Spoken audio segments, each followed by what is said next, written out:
కుమార్ గారి ఫోటోను చూపిస్తూ దాంట్లో ఏవి రెడ్డి గారు అనేటటువంటి వ్యాపారవేత్త నా భర్త కలిసి ఏదో ల్యాండ్ లావాదేవీలు చేశారు. ఆ ల్యాండ్ లావాదేవీ వల్ల నాకేదో పెద్ద ఎత్తున ఫైనాన్షియల్ బెనిఫిట్ అయింది, అట్లా నాకు కాంగ్రెస్ పార్టీకి అవినాభావ సంబంధం ఉంది అనేటటువంటి అంశాన్ని ప్రజల మధ్య ప్రమోట్ చేసే ప్రయత్నం చేస్తున్నారు.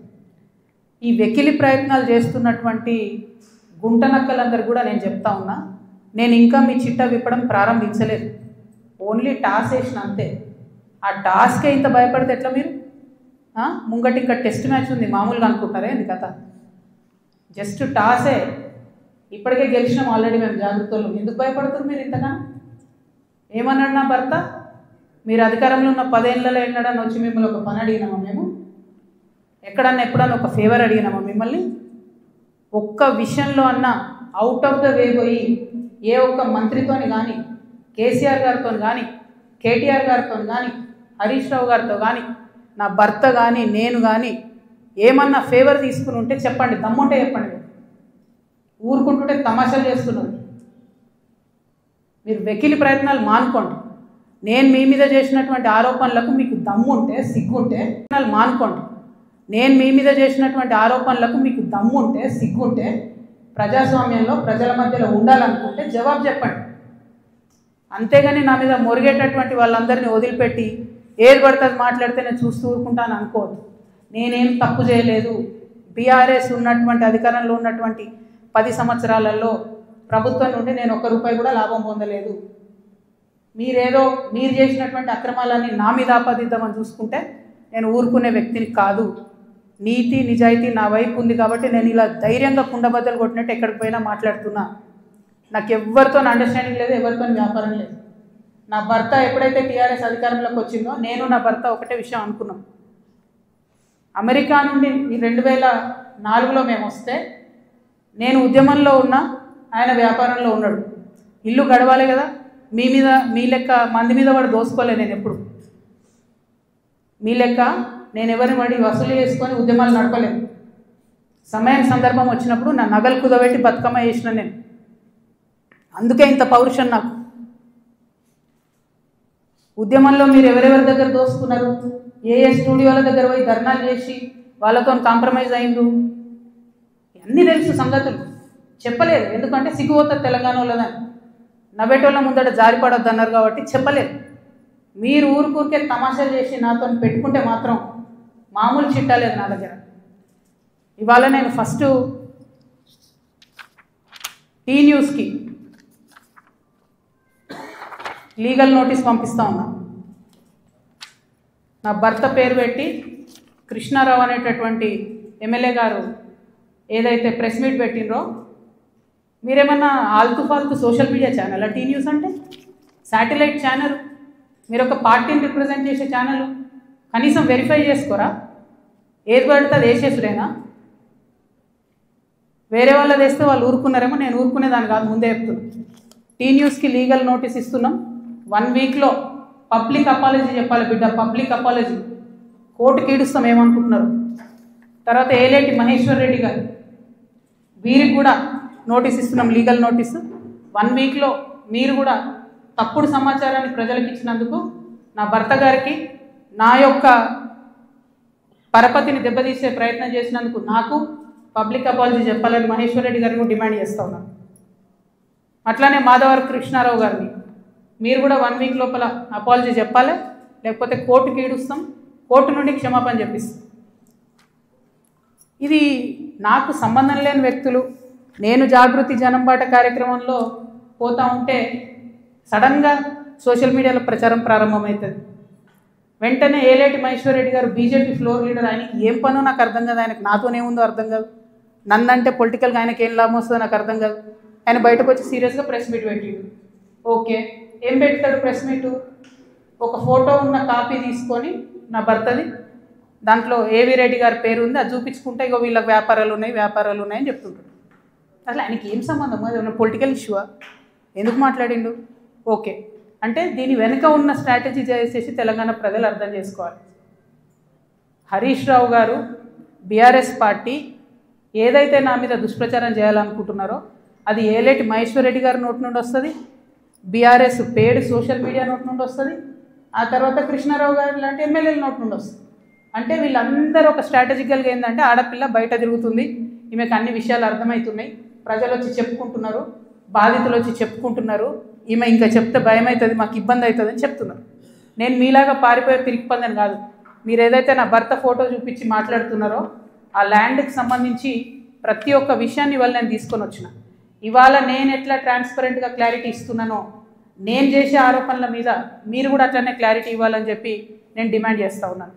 ముందుగా మీరు ఏదైతే కాపీ చూపిస్తున్నారో మా హస్బెండ్ది ఏవి రెడ్డి గారిది ఉన్నటువంటిది, అది 2 సర్వే నంబర్లకు సంబంధించినటువంటి ల్యాండ్.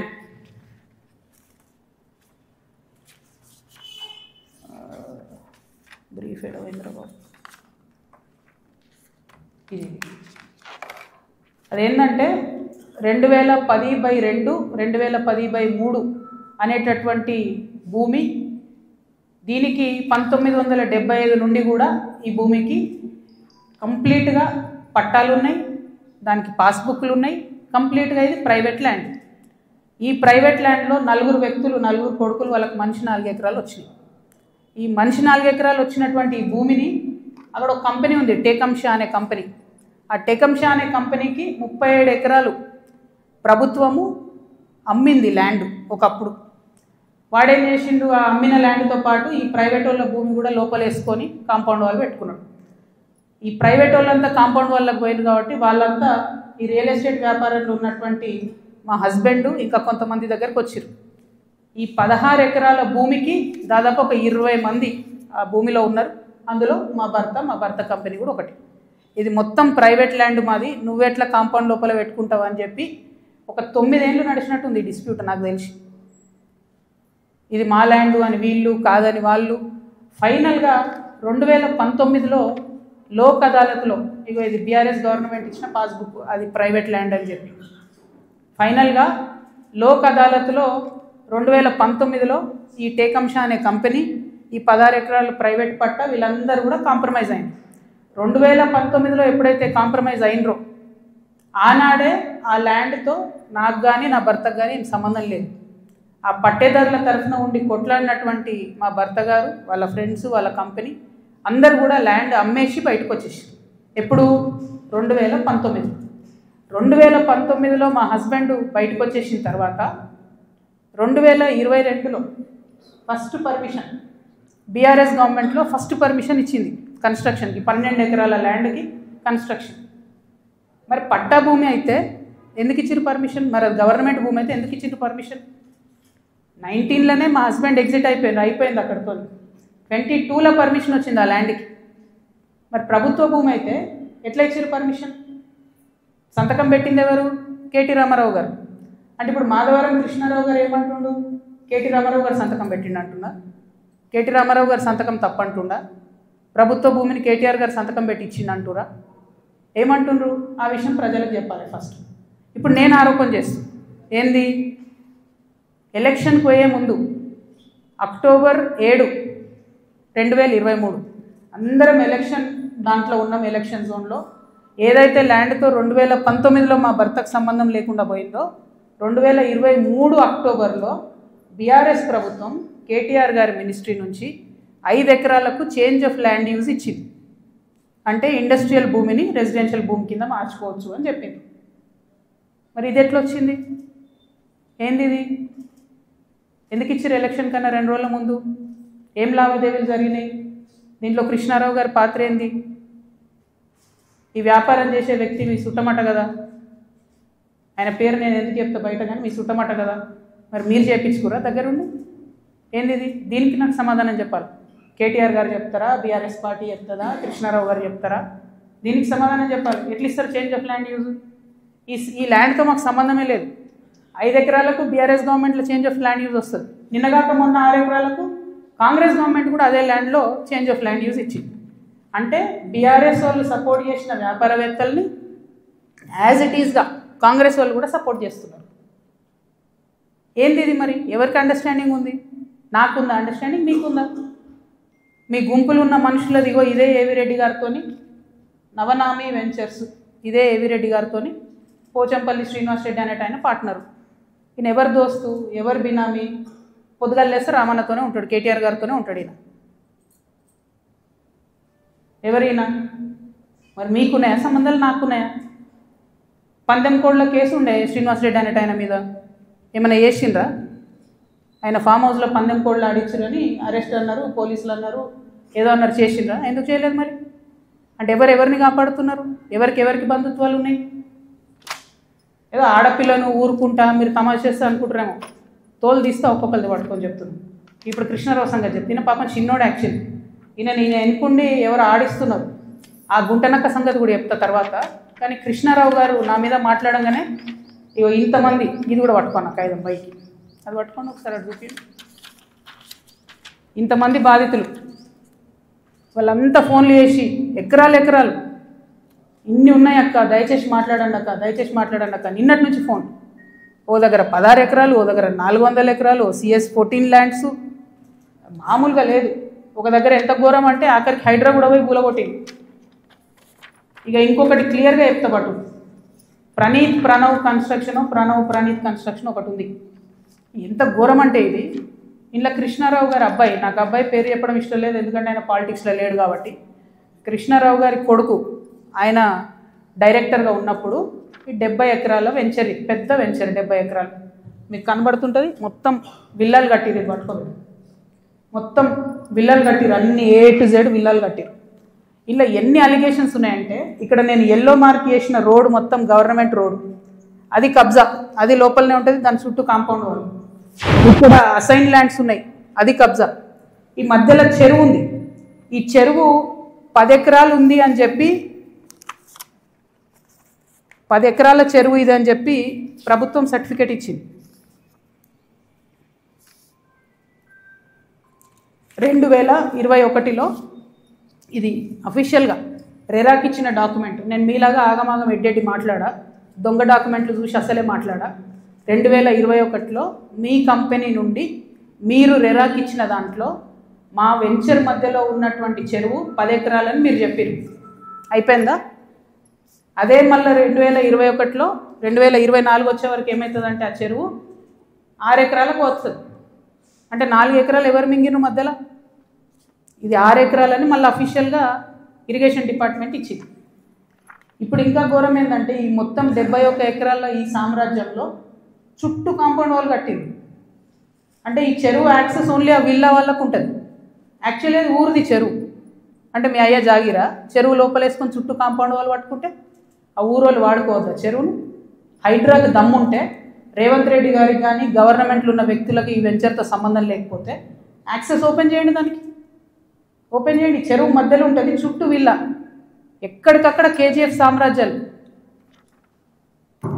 ఇంకొక మాట చెప్పిండు కృష్ణారావు గారు, ఏందో 307 గాజుల రామారంలో నేను ఏందో కబ్జా పెట్టినా అని చెప్పిండు. అది కబ్జా పెట్టింది నువ్వు వివేకానందే కదా, వివేకానంద గారు కదా, KP వివేకానంద. ఎవరిని పోయినా చెప్తారు ఆడ అడిగితే. నేను కూడా పోయి వచ్చిన మొన్న హైదరాబాద్ పోయి కూలిస్తే. CS 14లో ఎట్లయితే నువ్వు చిన్న చిన్న పేద బిడ్డలని 80 గజాలు 100 గజాలకు ల్యాండ్ అమ్ముతున్నావో, దొంగ రిజిస్ట్రేషన్స్ ఆ కాగితాలు సృష్టించి, అట్లనే గాజుల రామారంలో కూడా అదే చేస్తున్నారు. 80 గజాలు 100 గజాలు పాపం వాళ్ళు కష్టపడి సంపాదించుకున్న డబ్బుతోని మీరు అమ్ముతున్నారు, దగ్గర ఉండవి మీరు అట్లా సెటిల్మెంట్స్ చేస్తున్నారు. ఇప్పుడు ఏమవుతుంది, సడన్గా హైడ్రాన్ మేము మాసంటోళ్ళం తిట్టగానే పోయి ఆడ పేదవాళ్ళ గుడిసెలు కూడా కొడతారు. మీకేం నష్టం అవుతుంది? ఆ పేదవాళ్ళ మీద కూడా మీరు ఏరుకుంటున్నారు పైసలు. అన్యాయం ఇది. 307 సర్వే నెంబర్తో నాకు సంబంధం లేదు. నా భర్త ఫోటో ఏదైతే చూపించారో దాని గురించి నేను ఇప్పటివరకు ఎక్స్ప్లెనేషన్ ఇచ్చిన. ఆ ఎక్స్ప్లెనేషన్తో పాటు కృష్ణారావు గారితో పాటు టీ న్యూస్ ఛానల్తో పాటు ఎలిమినేటి ఈయన పేరేంది మహేశ్వర్ రెడ్డి, అల్లేటి మహేశ్వర్ రెడ్డి గారికి కూడా లీగల్ నోటీసులు ఇస్తున్నాం. ఇంకా గమ్మత్ ఏంటంటే, ఇప్పుడు ఈ చెరువు దీని మధ్యలో ఉన్న చెరువు అని చెప్పిన కదా, ఆ చెరువు పేరు ఏంటి అంటే MD ఉస్మాన్ కుంట. ఇక BRS ప్రభుత్వంలో KTR గారి హయాంలో అద్భుతంగా ఏం జరిగిందంటే, బోల్డని చెరువులను ప్రైవేట్ బిల్డర్స్కి డెవలప్మెంట్కి అండ్ బ్యూటిఫికేషన్ కానీ ఇచ్చారు. ఇలా కొన్ని జెన్యూన్ ఉన్నాయి, మంచినే వాళ్ళు పాపం బ్యూటిఫికేషన్ చేసారు CSR కింద. చాలా మటుకు ఎట్లున్నాయంటే, ఇప్పుడు ఈ ఎవరైతే ప్రణీత్ బిల్డర్స్ ఉన్నారో, ఆ ఫోటో పట్టుకో, ఆ మొత్తం 71 ఎకరాలు కట్టినటువంటి ప్రణీత్ బిల్డర్కే ఈ ఉస్మాన్ కుంట చెరువు డెవలప్మెంట్కి ఇచ్చారు.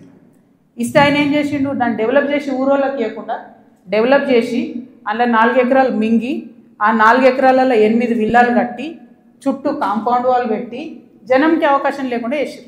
అంటే నీకు డెవలప్మెంట్ కనిస్తే నువ్వు మింగేసినావు. అందులో నీ కొడుకే డైరెక్టర్ ఉన్నాడు కృష్ణారావు గారు. మరి సమాధానం ఇప్పుడు చెప్పు, ఏం చెప్తావు నాకు అర్థం కాదు. ఏదో నిన్నటి నుంచి తమాషా చేస్తున్నట్టు జాగృతలు దాడి చేస్తారు గీడి చేస్తారని. మాకు అట్లాంటి ఆలోచన ఏం లేదు. మేము మీ మీద దాడి చేసేంత పెద్ద వ్యక్తి మీరు కాదు. ఫస్ట్ థింగ్ వదిలేసేయండి. మీ మీద దాడి చేసే అవసరమే లేదు. మీ వెనుకో గుంటనక్క ఉంది చూసినావా, వాళ్ళని మాత్రం వదిలిపెట్టండి. ఆ గుంటనక్కకి చెప్తున్నాయి ఇప్పుడు ఇనమని. ఆ గుంటనక్క ఇంటుంటాడు ప్రెస్ మీట్, నాకు తెలుసు. సియాట్ ల్యాండ్స్ ఉండే, దాన్ని తర్వాత ఏం చేసిండ్రు, సెయింట్ గోబెన్ అనే కంపెనీకి ఇచ్చిర్రు 70 ఎకరాలు. దాని తర్వాత ఏం చేసిర్రు, ఈ గుంటనక్క రికమెండ్ చేస్తే మన BRS government favourite builder Vasavi ఉన్నాడు కదా, ఆ వాసవి బిల్డర్కే ఇచ్చిర్రు. అయితే ఒక అధికారి దానిలో చాలా కీలక పాత్ర. ఆ అధికారి ఇప్పుడు ఈ గవర్నమెంట్లో కూడా కీలకంగా ఉన్నాడు. కానీ ఖచ్చితంగా ఆ సెయింట్ గోబెన్ ల్యాండ్కి సంబంధించి ఆ అధికారి పేరు, నేను చెప్పే గుంటనక్క గారి పేరు 2 కలిపి నేనే ఇస్తాను. విజిలెన్స్కి ఇస్తా, ఈడీకి ఇస్తా, సిబిఐకి ఇస్తా. ఇక చూసుకోరు, ఏం చేసుకుంటారో వేసుకో. నేను మీలాగా ఫాల్తు అలిగేషన్స్ చేయను. నా భర్త ప్రైవేట్ ల్యాండ్లో వ్యాపారం చేసిండు. ఏ రియల్ ఎస్టేట్లో ఉన్న వ్యక్తి అయినా చేస్తాడు. మేమెన్నడూ ప్రభుత్వ భూమి జోలికి పోలేదు. ప్రభుత్వానికి ప్రజలకు నష్టమయ్యే ₹1 పని కూడా మేము చేయలేదు. మీరు అనవసరంగా లేనిపోయిన అలిగేషన్స్ నా మీద వేసి ఈమె ఏదో జనం బాట పేరుతో జనంలో పోతుంది, ఈమెను డిస్టర్బ్ చేద్దాం, మైండ్ ఖరాబ్ చేద్దాం అనే ఆలోచనలు పెట్టుకుంటే మాత్రం నేను చూస్తూ ఊరుకోను. ఇవాళ జవాబు ఎందుకు ఇస్తున్నా అంటే, నేను మీలాగా వెన్ను చూపించి పారిపోయే వ్యక్తిని కాదు. నా మీద వచ్చిన అలిగేషన్కి అవుట్ రైట్గా సమాధానం చెప్పే వ్యక్తిని. నా జాగృతి కార్యకర్తలందరికీ కూడా, తెలంగాణ ప్రజలందరికీ కూడా నేను క్లారిటీగా చెప్తున్నాను. 10 ఏళ్ళ బీఆర్ఎస్ పాలనలో నాకు ఏ దాంతో కూడా సంబంధం లేదు. నన్ను నిజామాబాద్ వరకు పరిమితం చేసిండ్రు. 5 ఏళ్ళే నేను యాక్చువల్గా ఉన్నది పవర్లో. ఆ 5 ఏళ్ళు ఎంపీగా ఉన్నప్పుడు ఢిల్లీ, నిజామాబాద్, హైదరాబాద్. నా మొత్తం ట్విట్టర్ చూసుకోండి, నా క్యాలెండర్ చూసుకోండి. ఇప్పుడు ఎట్లయితే జనం బాట పేరు పెట్టుకొని ప్రతిరోజు తిరుగుతున్నానో, అప్పుడు కూడా నేను మన ఊరు మన ఎంపీ పేరుతో నిరంతరం ప్రజల మధ్యలో ఉన్నా. పైరవేలు చేసుకోలే నేను ఎప్పుడు. నేను చాలా గర్వంగా ఫీల్ అయినా. నేను తెలంగాణ నుండి మొదటి ఎంపీగా పార్లమెంట్కి పోయినా. కొట్లాడుతుంటే మీ పిచ్చిలేసినట్టు గంటలు ఒరుతుంటే మీ పార్లమెంట్లో ఎంత ఫైట్ చేసినాం స్టేట్ కోసం. మీరేమో మేము ఆడ ఢిల్లీలో కొట్లాడుతుంటే ఇక్కడ ఏసీ ఆఫీస్లా ఉండి పందికొక్కుల్లాగా కేసీఆర్ గారు నీడనే ఏరి ప్రజల సొమ్ము తిన్నది కాకుండా ఉల్టా నా మీద వెకిలి ప్రయత్నాలు వేస్తే మాత్రం ఒక్కొక్కరిది కాళ్ళు ఇరగొడతా చెప్తున్నాను. నాకు ఇట్లాంటి భాష మాట్లాడడం ఇష్టం ఉండదు. ఇలా మాట్లాడక తప్పని పరిస్థితి అవుతుంది. లేనిపోని అంటగట్టకండి. 10 ఏళ్లలో ఎన్నడూ ఎవరు గవర్నమెంట్లో నా భర్త పేరు వినలేదు. ఇవాళ మీరు ఆయన మీద అలిగేషన్ చేస్తున్నారు. ఆయన ఫోన్ ట్యాప్ చేస్తారు, సిగ్గుండాలి. ఇంటర్లో ఫోన్ ట్యాప్ చేస్తారు, ఇటువంటి వెధవ ప్రచారాలు చేస్తారు. ఇంకా కళ్ళు చల్లబడతలేవా మీకు? పార్టీలకి నిలగొట్టారు కదరా బయటికి. ఇంకేంది? నేను ఊరుకునేదాన్ని కాదు బిడ్డ, చెప్తున్నా. ఇప్పుడే మొదలుపెట్టినా. మీరు సెయింట్ గోబెన్ సంగతి చెప్పండి. వాసవికి ఇచ్చినటువంటి 100 భూములు ఉన్నాయి. ఇవాళ గవర్నమెంట్ని, కాంగ్రెస్ గవర్నమెంట్ అంటారు కదా మీరు, హిల్ట్ పాలసీ పెట్టి దారాదత్తం చేస్తున్నారని. దానికి కిటికీలు తెరిచింది ఎవరు? దానికి బీజం వేసింది ఎవరు? డిస్టిలరీ భూములు అమ్మినరా? లీజుకి ఇచ్చిన భూములు. లీజుకి ఇచ్చిన భూములలో ప్రజలకు డబుల్ బెడ్రూమ్ ఇండ్లు కట్టియాలి, హాస్పిటల్ కట్టాలి, స్కూళ్ళు కట్టాలి. ఇండస్ట్రీ తీసేస్తే ప్రైవేట్ వ్యక్తులకు ఎట్లా అమ్మిండ్రు? దాని మీద సంతకం పెట్టింది ఎవరు? కేటీఆర్ గారు కాదా? చాలా కంపెనీలు ఉన్నాయి. మీరు కూడా సెలెక్టివ్గా లీజుకి ఇచ్చారు కదా. మీరు కిటికీలు తెరిచిర్రు, ఈ గవర్నమెంట్ దర్వాజాలు తెరిచిర్రు దోసుకొని తినండి అని చెప్పి. జనానికి మాత్రం ఏం చేయకండి. హాస్పిటల్ కట్టకండి, స్కూళ్ళు కట్టకండి. ఎవడన్నా నా సొంతోడు అడిగితే మా మీద ఉల్టా అలిగేషన్ ఇవ్వండి. అల్టిమేట్గా ప్రజా జీవితంలో ఉన్నటువంటి వ్యక్తులుగా, ఒక ఆడబిడ్డగా, తెలంగాణ ప్రజల మంచి కోరుకునేటటువంటి వ్యక్తిగా నేను మీ అందరినీ కూడా రిక్వెస్ట్ చేసి చెప్తా ఉన్నాను. నా మీద బీఆర్ఎస్ పార్టీ ఏదైతే విష ప్రచారం చేస్తుందో నా మీద, నా భర్త మీద, దాంట్లో ఇనుమంతా కూడా సత్యం లేదు. దానికి సంబంధించి అన్ని కాగితాలతో సహా నేను చూపించడం జరిగింది. ఇక ముందు కూడా నా మీద ఎవరు ఏ ఆరోపణ చేసినా నేను ఖచ్చితంగా జవాబు చెప్తాను. జవాబు చెప్పిన తర్వాతనే నేను ప్రజల పక్షాన నిలబడి వారిని ప్రశ్నిస్తాను. వారు మాత్రం జవాబు చెప్పకుండా వెన్నుపూస చూపించి పారిపోతూ ఉన్నారు. అది కరెక్ట్ పద్ధతి కాదు. మేమేదో మీ విఘ్నతకే వదిలేస్తున్నామంటే ప్రజలేం వదిలిపెట్టరు. టైం చూసి కర్రు కాల్చి వాత పెడతారు. మీరేం గొప్ప నాయకులు కాదు, పెద్ద నాయకులు కాదు. ఎంత పెద్ద నాయకులైనా ప్రజలకు జవాబుదారీ అన్న విషయాన్ని మర్చిపోయి మీరు ప్రవర్తిస్తే మాత్రం ఊరుకునేది లేదు. ఇది తెలంగాణ, ప్రజలు మేలుకుంటారు, ఖచ్చితంగా మాట్లాడతారు. Thank you. జై తెలంగాణ.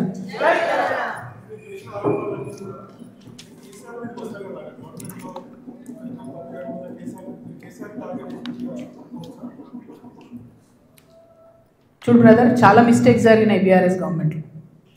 ఆ విషయాలన్నీ ఇప్పుడు నేను జనంబాటలో తిరుగుతుంటే ప్రజలు వచ్చి నాకు చెప్పేటటువంటి దాంతో వాళ్ళు ఇస్తున్నటువంటి విజ్ఞప్తులతోనే అర్థమవుతుంది.